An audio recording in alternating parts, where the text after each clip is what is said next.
Shri George Joseph, അതായത് ഇപ്പോൾ ഈ കുട്ടികൾ പല തവണ ഇത് ട്രയൽ ചെയ്തു എന്നാണ് പറയുന്നത്. സോഷ്യൽ മീഡിയയിൽ നിന്നുള്ള ഇൻപുട്ടുകൾ ഉപയോഗിച്ച് അവർ പല വിധത്തിലും അത് ട്രൈ ചെയ്തു പല ഘട്ടങ്ങളിലും. പിന്നീടാണത് റിയലായി അത് നടപ്പാക്കുന്നത്. അപ്പോൾ അങ്ങനെ റിയലായിട്ട് നടപ്പാക്കാൻ പോകുന്നതിന് മുമ്പ് ഒരു വേള പോലും ഒരു തരത്തിലും ഇത്രയേറെ ബുദ്ധിപരമായ ആസൂത്രണം ചെയ്യാൻ, ശരിയാണ്, നിയമത്തിൻ്റെ നിലനിൽക്കുന്ന വശങ്ങളനുസരിച്ച് ഒരു കുട്ടികൾ എന്ന രീതിയിൽ അവർക്ക് ബുദ്ധിപരമായി അതിനെ വിവക്ഷിക്കാൻ ഒരു പ്രായപൂർത്തിയായ ഒരാളിനെ പോലെ ആകില്ല എന്നൊക്കെയുള്ള അനുമാനമുണ്ട്. പക്ഷേ ബയോളജിക്കലി നോക്കുമ്പോൾ ഇവർക്ക് ഒരു മുതിർന്ന വ്യക്തിയുടെ തന്നെ പ്രോസസ്സിങ് അവിടെ നടന്നതായിട്ടാണ് നമ്മൾ കാണുന്നത്. അത് എത്രത്തോണ്ട് ശാസ്ത്രീയമാണ് അല്ലെങ്കിൽ അതിലൊരു ഫുൾ സ്റ്റോപ്പ് ഇട്ടൊരു ചിന്തയല്ല ഞാൻ മുമ്പോട്ട് വെക്കുന്നത്. പക്ഷേ എങ്കിൽ പോലും ശ്രീ ജോർജ് ജോസഫ്, ഇങ്ങനെയൊക്കെ ട്രയൽ ചെയ്യുകയും ഈ ഇൻപുട്ടുകളെ ഉപയോഗിക്കുകയും ഒക്കെ ചെയ്യണമെങ്കിൽ ഇവർ അസാധ്യമായി ഇതിലൂടെയൊക്കെ കടന്നു പോകുന്നുണ്ട്. പക്ഷേ ഒരിക്കൽ പോലും ആരും ഒരു എതിർ ശബ്ദത്തോടു കൂടി, ഒരു കുറ്റബോധത്തോടു കൂടി, അല്ലെങ്കിൽ അത് ശരിയല്ല എന്ന തരത്തിലേക്ക് ഒരു ഇടപെടൽ നടത്തുന്നില്ല. എങ്ങനെയാണ് ഈ ഇങ്ങനെ ഒരു ഗ്രൂപ്പ് പ്ലാനിങ്ങിൽ ഒരിടത്ത് പോലും അത് വീഴ്ച വരാതെ ഇരിക്കുന്നത്?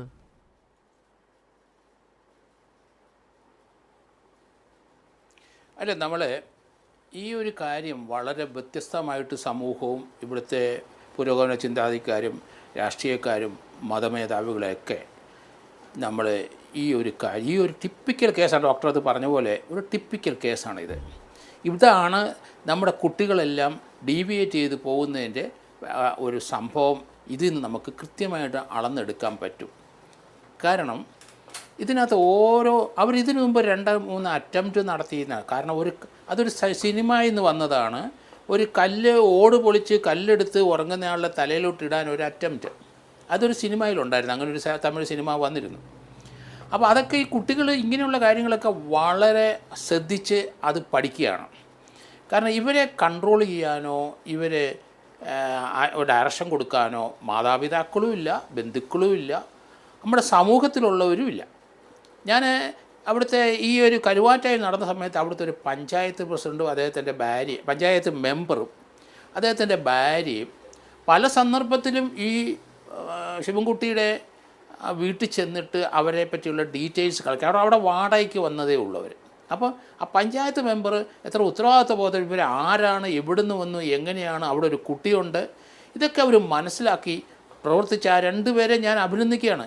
അപ്പോൾ നമ്മൾ അത് കേട്ടപ്പം തന്നെ നമ്മുടെ പഞ്ചായത്തുകളിലെല്ലാം ഇതുപോലെയുള്ള ചുരുക്കം ചില ഫാമിലികളുണ്ട്. അത് അവിടുത്തെ പഞ്ചായത്ത് മെമ്പർമാർക്ക് കൃത്യമായിട്ട്, പ്രത്യേകിച്ച് സ്ത്രീകൾക്ക് ഇതൊക്കെ അറിയാം.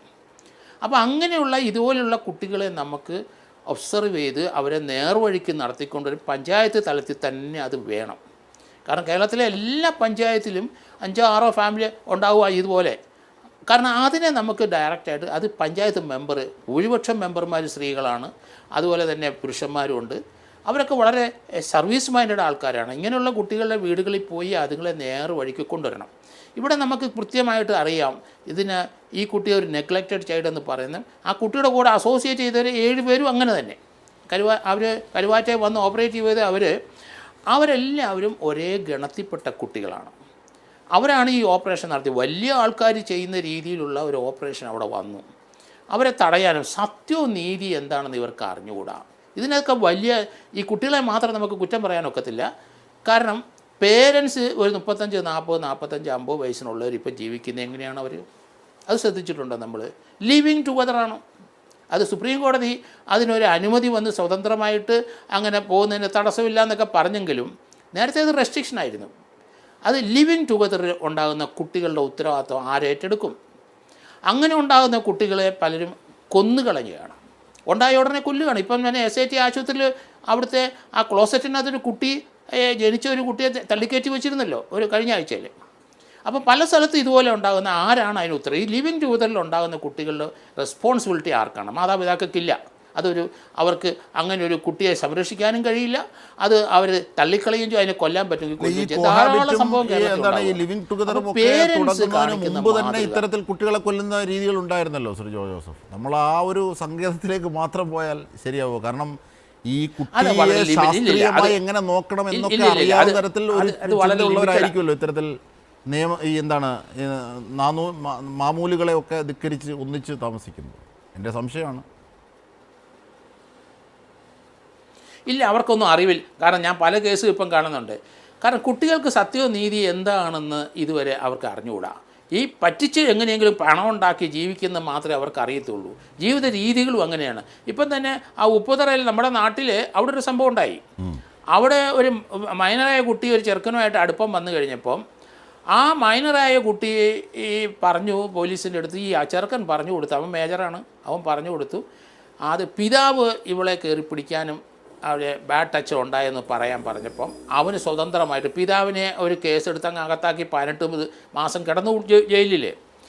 വളരെ സ്നേഹിച്ച് ആ കൊച്ചിനെ നല്ല രീതിയിൽ വളർത്തിക്കൊണ്ട് വന്ന പിതാവിൻ്റെ ഒരു ഗതി നമ്മൾ ആലോചിച്ചോണം. അത് അവൻ്റെ കൂടെയുള്ള ആ പയ്യൻ പറഞ്ഞു കൊടുത്തിട്ടാണ് ആ കേസിനകത്ത്. അതിനുശേഷം ആ പെണ്ണ് മേജറായി കഴിഞ്ഞപ്പോൾ അവൻ ആ കുട്ടിയെ കൊണ്ട് പോവുകയും ചെയ്തു.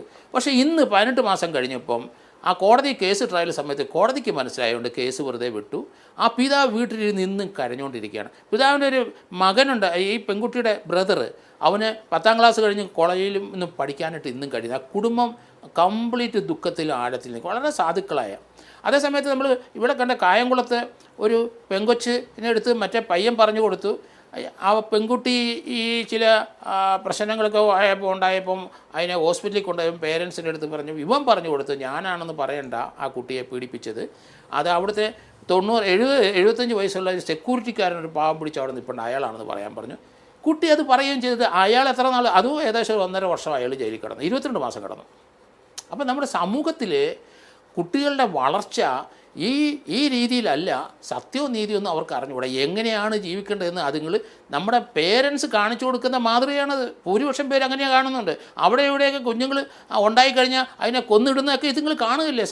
സോഷ്യൽ മീഡിയയിൽ മാത്രമല്ല, ടി വിയിലെല്ലാം കണ്ടുകൊണ്ടിരിക്കുകയല്ലേ, വാർത്തകളെല്ലാം കണ്ടുകൊണ്ടിരിക്കുക. അപ്പോൾ അതൊക്കെയാണ് അവർ ജീവിതത്തിൽ പകർത്തുന്നത്. അവർക്ക് സാരോപദേശം കൊടുക്കാനും യഥാർത്ഥത്തിൽ ഈ പുതുതലമുറയുടെ പ്രശ്നമല്ല, ഈ പഴയ തലമുറ കാണിച്ചു കൊടുത്തതാണ് ഇവർക്ക് പ്രചോദനമാകുന്നത്. അപ്പോൾ പഴയ തലമുറയിലും പ്രശ്നമുണ്ട് എന്നാണ് ജോർജ് ജോസഫ് സാർ പറഞ്ഞു വെക്കുന്നത് അല്ലേ?